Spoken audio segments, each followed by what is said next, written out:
అందరికీ నమస్తే. రాజకీయం, సినిమా, గమ్మతి ఇచ్చంత్రాలు, వైరల్ అవుతున్న వీడియోలు, తిరితిరి వార్తలతో మైక్టి ముచ్చట్లు తయారుగున్నాయి. చలో చూద్దాం పాండ్రి. అంతకంటే మొదలు హెడ్లైన్స్.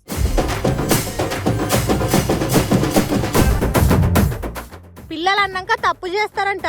భగీరథ్ కు సపోర్ట్ గా మల్లు రవి మాటలమంట. 2 మంత్రి పోస్టులకు పోటీలా 12 మంది. కేబినెట్ విస్తరణ మీద కాంగ్రెస్ లీడర్లకు వచ్చింది రంది.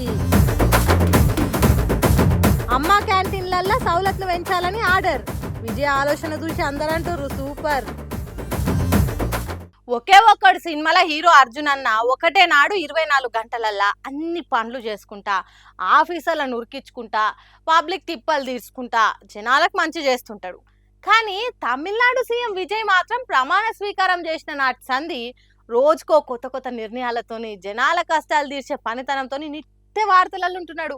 ఈసారి అయితే ఓటర్లతోనే కాదు, ప్రతిపక్షాలతోని కూడా విజయ్ నువ్వు సూపర్ అయ్యా, నువ్వు వేరే లెవెల్ అనిపించుకుంటుండి. ఇట్లా పవర్లకు రాగానే ఫస్ట్ పబ్లిక్ ఏం చేసినా చేయకున్నా గానీ మొదలైతే పాత సర్కార్ పెట్టిన స్కీముల్ని వాళ్ళ పేర్ల మీద ఉన్న పథకాలను వీకేసి మన గవర్నమెంట్ మార్కు చూపించాలని చూస్తుంటారు చాలా మంది లీడర్లు. కానీ విజయ్ మాత్రము పాలిటిక్స్ కంటే పబ్లిక్ కు మంచి అవడు ముఖ్యము, పార్టీల పంచాదుల కంటే పేదోళ్ళ ఆకలి తీరుడు ముఖ్యమని ఆలోచన చేసి మార్పు తెస్తా అన్న మాటకు బరాబర్ కట్టుబడి గట్టిగా పనిచేస్తున్నాడు. తమిళనాడులో తక్కువ రేటుకే టిఫిన్ అన్నం పెట్టేందుకు అమ్మ క్యాంటీన్లు ఉంటాయి కదా, అగో ఆ క్యాంటీన్లను సరిగ్గా పట్టించుకుంటలేరు, సవలతులు లేకున్నా చూస్తలేరు అని నాకు తెలిసింది. ఎంబటే అన్ని అమ్మ క్యాంటీన్ల క్వాలిటీ టేస్ట్ను పెంచేందుకు ఏమేం కావాలి, ఎంత ఖర్చు అని ఆఫీసర్లతో మీటింగ్ పెట్టి అన్నర్చుకొని అటెంక ఆర్డర్లు కూడా పాస్ చేసినట విజయ్. ఎంబటే ఏ మాత్రం కూడా ఆలస్యం చేయకుండా అమ్మ క్యాంటీన్లలో సవలతులు పెంచి గంటెలు, చెంచెలు, గిన్నెలు, తలల కాంచి అన్ని కొత్త వంట సామాన్లు సర్కార్ తరపున ఇప్పియాలని చెప్పిందట. వండేటోళ్ళకే కాదు తినేటోళ్ళకి కూడా ఎటువంటి తక్లీఫ్ రాకుండా కూలర్లు, ఫ్యాన్లు, కుర్చీలు అన్ని మంచిగా పెట్టియాలని కూడా చెప్పిందట. అమ్మ క్యాంటీన్లలో రూపాయికే ఇడ్లీ, 3 రూపాయలకే పొంగలు, 5 రూపాయలకే అన్నం పెట్టి పేదోళ్ళ కడుపు నింపుతున్నారు. గ్రేటర్ చెన్నై మున్సిపల్ కార్పొరేషన్ కింద 380 అమ్మ క్యాంటీన్లు నడుస్తున్నాయి. స్థానిక సంస్థల కింద ఇంకో 237 ఉన్నాయట. అయితే 2013 ఫిబ్రవరి 24 తారీఖు నాడు అప్పటి సీఎం జయలలిత పుట్టినరోజు ఓపెన్ చేసిన ఈ క్యాంటీన్లని పోయిన సర్కారులు కూడా సరిగ్గా పట్టించుకోలేదట. కానీ మనం అట్లా చేయొద్దు, పబ్లిక్ ఆకలి తీర్చే కాడ పాలిటిక్స్ వేయొద్దు అని విజయ్ ఆలోచన చేసి కొత్త ఆర్డర్లు వేసిందని తెలియంగానే జయలలిత ఫ్యాన్స్, ఆమె పార్టీ కార్యకర్తలు కూడా పరిశాన్ అవుతురట. ఇంకో ముచ్చట ఏంటంటే పేరు కూడా మార్చి అక్కర్లేదు, అమ్మ క్యాంటీన్లను అవే పేరుతో నడిపేయాలని విజయ్ చెప్పే వరకలా నిజంగా నువ్వు సూపర్ అయ్యా అనుకుంటా తమిళనాడు పబ్లికే కాదు దేశమంతటా కూడా సోషల్ మీడియా నోరు నొచ్చేటట్టు మెచ్చుకుంటున్నారు. ఇక ఇంకొందరు అయ్యా ఫస్ట్ పవర్లకు రాగానే పేద పబ్లిక్ కోసం పాత సర్కార్ పెట్టిన క్యాంటీన్లకు తాళాలేసి పబ్లిక్ కడుపు కొడతారు, దెబ్బకు మళ్ళీసారి పవర్లు రాకుండా అవుతారు అని అనుకుంటే ఇండైరెక్ట్ గా పంక పార్టీకి వంకలు పెట్టుకుంటా సొట్లు పెడుతురు. పాపం విజయ్ ఏం చేసినా కానీ తెలుగు పాలిటిక్స్ లో పంచాయతీ ఉన్నది పోరీటు. అన్నదానం అంటేనే ఆడదాంక లైన్ ఉంటది. అసొంటిది ఫ్రీగా బిర్యానీ, అది కూడా పేరు పోయిన పెద్ద రెస్టారెంట్ వాళ్ళే ఆఫర్ పెడితే ఊకుంటారా జనాలు? మధ్యాహ్నం సందే తినకుండా డిన్నర్ చంపుదామని కడుపు మార్చుకొని మరి లైన్లో కడితే ఇగో ఈ తీర్ల హోటల్ వాళ్ళు అలా తెలివి చూపించి వచ్చిన పబ్లిక్ తోని అక్షింతలు వేయించుకుంటారు. ఇట్లా ఎక్స్ట్రా రైతా ఇస్తారంటేనే ఎగేసుకొని ఏడుందా హోటల్ అని దోలాడుకుంటూ పోయే ఫుడ్ లవర్స్ ఉండగా ఫ్రీ బిర్యానీ అంటే ఉత్తగానే ఊకుంటారా? తెలిసిన ఓ హోటల్లో ఫ్రీ బిర్యానీ పోస్ట్ పెట్టే వరకలా పోటెత్తిరిగా జనాలు. తెలిసిన వాళ్ళు ఉత్తనే ఊకుంటారా? ఛాలెంజ్ సినిమా లెక్క వాళ్ళు ఇంకో ముగ్గురికి, ఆ ముగ్గురు ఇంకో ముగ్గురికి వాళ్ళు వాట్సాప్ గ్రూపులు వేసి వైరల్ చేసి అందరు కలిసి ఇట్లా హోటల్ ఆకిట్లకు వచ్చి ఓపికతో నిలబడ్డారు. జనాలు పుష్కరాలకు వచ్చినట్టే పుచ్చడు మంది వచ్చే వరకలా మెయిన్ రోడ్ మీద బండ్లు, కార్లు ఓరాకుంటే మస్తు ట్రాఫిక్ జామ్ అయింది. ఇంకో దిక్కు ఇంత ఆలస్యం అవుతుండే వరకలా ఏరా ఫ్రీ బిర్యానీ అని ఆకలి మీద ఉన్న కస్టమర్లు కోపంతో లోపల అడిగితే ఆడున్న పేరు వేరు, మీరు వచ్చిన రెస్టారెంట్ వేరు అని తెలివితేటలు చూయించిరట. దాంతో పెద్ద పంచాయతీ అయింది. 2 ఒకటే అయినా ఫోటోలో జీని జేలెక్క ఒక్క అక్షరం మార్చి ఇట్లా పబ్లిక్ ని మోసం చేస్తున్నారు అనుకుంటా ఫ్రీ బిర్యానీ బ్లాగ్ చేద్దామని మంచిగా మైకులు పెట్టుకొని పుల్లు ప్రిపేర్ గా వచ్చిన వాళ్ళంతా పొల్లు తిట్టి కొట్లాటకు దిగిర్రు. ఇక ఈ ముచ్చట తెలియగానే పోలీసులు రప్పున రంగంలోకి దిగి నడవరు ఫస్ట్ ట్రాఫిక్ జామ్ చేసుకుంటా మందికి ఏంది పరిశాను అని అనుకుంటా పబ్లిక్ నిలగొట్టిరు. అయినా ముందుగాల పర్మిషన్లు తీసుకోకుండా ఐసొంటి ఆఫర్లు పెట్టి జనాలను తిప్పలు పెడితే యాక్షన్ తీసుకుంటామని ఇదివరకే మస్తు మందికి చెప్పినాము. అయినా చెప్పా చేయకుండా ఇష్టానికి ఇట్లా ఫ్రీ బిర్యానీ పోస్టులతో ప్రసారం చేసి మమ్మల్ని మందిని ఎందుకు పరిశాన్ చేస్తారా అని అనుకుంటా రెస్టారెంట్ వాళ్ళు కూడా సొట్లు పెట్టిరట పోలీసు వాళ్ళు. కానీ ఫ్రీ బిర్యానీ పెడతలేరని గట్టిగా గదరాయించి అడుగుతారు. సరే మరి ఇట్లనే మస్తు మాటలు చెప్పి హామీలు ఇచ్చి పవర్లకు వచ్చిన పార్టీల లీడర్లను కూడా గల్లా పట్టుకొని ఇస్తా అన్నవి ఏమాయని అడిగితే కూడా మస్తు మంచిగా ఉండిపోరి. బండి భగీరథ్ మీద బయట పడుతున్న కొత్త ముచ్చట్లు చూస్తుంటే అనుకున్న దానికంటే ఎక్కువ రోజులే లోపలికి పోయేటట్టుండుగా. ఇప్పటికే పోక్సో కేసు చేయంగా తొవ్వలన్నీ మూసుకపోయి పవర్ పాతార చూపించినా తప్పించుకోలేకుండా అయిపోయింది. అవి జాలయన్నట్టు కొత్తగా భగీరథ్ బాధితురాలు ఇంకిద్దరు మైనర్లు కూడా ఉన్నారట. చూస్తుంటే భగీరథ్ కు బాగానే ఉన్నట్టుందిగా.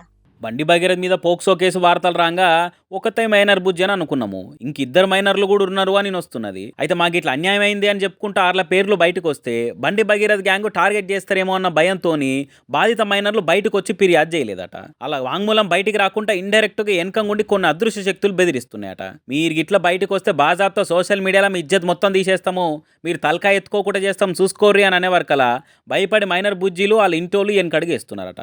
ఇప్పటికేమన్నా భగీరథ్ మీద పోక్సో కేసు పెట్టిన బుజ్జి ఫోటోలు, ఆమె పేరేంది ఎవరనేది మొత్తం సోషల్ మీడియాలో లీక్ చేసిరు బండి గ్యాంగ్ వాళ్ళు. మా పరిస్థితి కూడా అట్లనే అవుతుందేమో అని భయపడి వణికిపోయి ముంగడికి ఇస్తలేరట. ఇప్పటిదాకా మేము అరుచుకుంటే భగీరథ్ ఆగం చేసిన వాళ్ళ దాంట్లో ఇంకో ఇద్దరు మైనర్లు కూడా ఉన్నారని బాధితురాల తరపు లాయర్ ఇప్పటికే కోర్టుకు చెప్పిండు. బాధిత మైనర్లను బయటకు తెచ్చి మీకేం భయం లేదు, న్యాయం కోసం లడాయి చేర్రి, మీకు మేమున్నామని ధైర్యం చెప్పి అలా వాంగ్మూలం తెప్పించే ప్రయత్నాలు ఉన్నట. వాళ్ళకేళ్ళు కూడా సాక్ష్యాలు పట్టుకొస్తే భగీరథ్ మీద ఉన్న పోక్సో కేసు ఇంకింత బలంగా అవుతుంది. దాంతో ఇప్పటికే 20 ఏళ్ల జైలు శిక్ష అని వచ్చింది.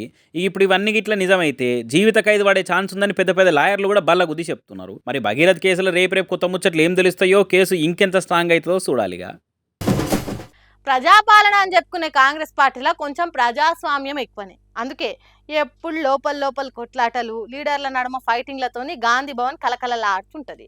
ఉత్తప్పుడే అనైకమత్యం చూపించే హస్తం నేతలు మంత్రి పోస్టుల కాడ సైలెంట్ కుంటారా? ఉన్న 2 మంత్రి పోస్టులకు 4 దిక్కులకు వెళ్ళి నాకనుకుంటా రౌండప్ చేస్తురట.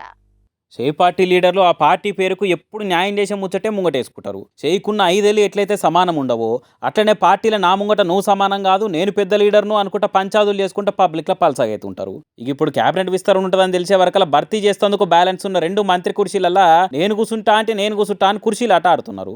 5 రాష్ట్ర ఎలక్షన్లు అయినాక ఎట్లయినా కొత్త మంత్రి సీట్లను నింపుతామని హైకమాండ్ అనుకొచ్చే వరకలా ఇన్ని దినాలు ఆగిరు అందరూ. మీదికెళ్ళి ఇప్పుడు మంత్రులమైనా అంత కొడితే ఇంకో 2.5 ఏళ్ళే సీట్లు ఉంటాము, ఇంకా కూడా ఆలస్యం చేస్తే మంచిది కాదు, మరి చూసుకో అని సీట్ల కోసం స్వీట్ వార్నింగ్లు ఇస్తున్నారట కొందరు క్లోజ్గా ఉండే లీడర్లు కూడా. ఇట్లా రోజులు గడుస్తున్నా కొద్దీ ఈ లిస్టు ఇంత పెరుగుతుంది తప్ప తక్కువ అయితే లేదు. మళ్ళీ ఇంతగా ఆశపడుతున్న నేతలెవలే అని అంటే Munugode MLA Komatireddy Rajagopal Reddy, Ibrahimpatnam MLA Malreddy Rangareddy, Pargi MLA P Rammohan Reddy, Bodhan MLA Sudarshan Reddy, Devarakonda MLA Balu Naik, Dornakal MLA Ramachandra Naik, Mancherial MLA Prem Sagar Rao, Yellareddy MLA Madan Mohan Rao, Jadcherla MLA Anirudh Reddy, PCC అధ్యక్షుడు MLC Mahesh Kumar Goud, speaker Gaddam Prasad Kumar, MLC Vijayashanti alias Ramulamma. ఇగో ఇట్లా ఈ లిస్టులు ఉన్న వాళ్ళ ఎవ్వరి కాల ఏం పికర్ లేదు. నాకేం మంత్రి పోస్టుల నమ్మకంతో పేరుస్తందుకు 1000 వాళ్ళ పంచుకునేందుకు స్వీట్లు, మోగిస్తందుకు డీజేలు తయారుగా పెట్టురని కార్యకర్తలు చెప్పి అడ్వాన్సులు కూడా ఇచ్చి అంత ప్రిపేర్గా ఉన్నారట.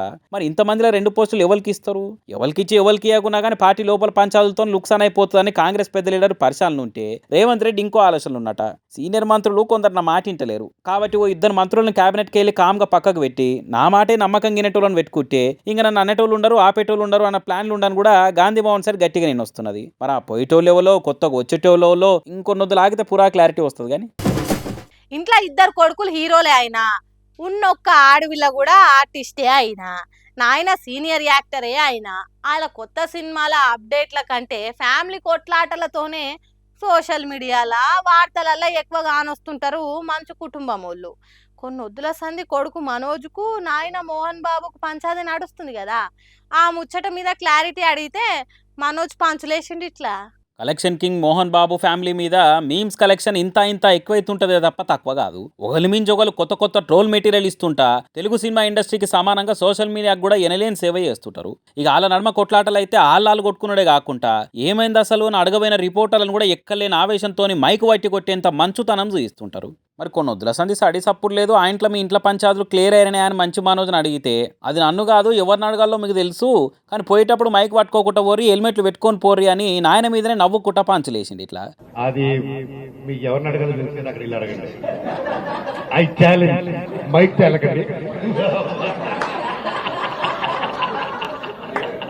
మరి హెల్మెట్ చేసుకున్నాడు గోపోల్ సార్ మీ ఫ్యామిలీ వాళ్ళు మీరేందో మీ విధానాలేందో మాకు ఎప్పటికీ అర్థం కావు. మీ అన్ననేమో మీ ఇంటికి వచ్చి జనరేటర్ల చక్కెర పోసి పరారైతాడు, మీ నాయననేమో జర్నలిస్టులనే జ్వరం పుచ్చుకునే తీరు మైక్ పట్టి మందిల్నే కొడతాడు, లక్ష్మక్కనేమో ఆర్ షుడ్ రోల్ అవ్వాలి, రోకల్ కావాలి అని అనుకుంటా ఫ్రీ అమెరికన్ స్పోకెన్ ఇంగ్లీష్ క్లాసులతో వైరల్ అవుతుంటది. నువ్వేమో ప్రశ్నలు అడిగితే ఫ్యామిలీల మీదనే పంచులేస్తావు అని అనుకుంటా సోషల్ మీడియాలో మనోజ్ లేటెస్ట్ కౌంటర్ల మీద మీమ్స్ వేస్తుండే జనాలు.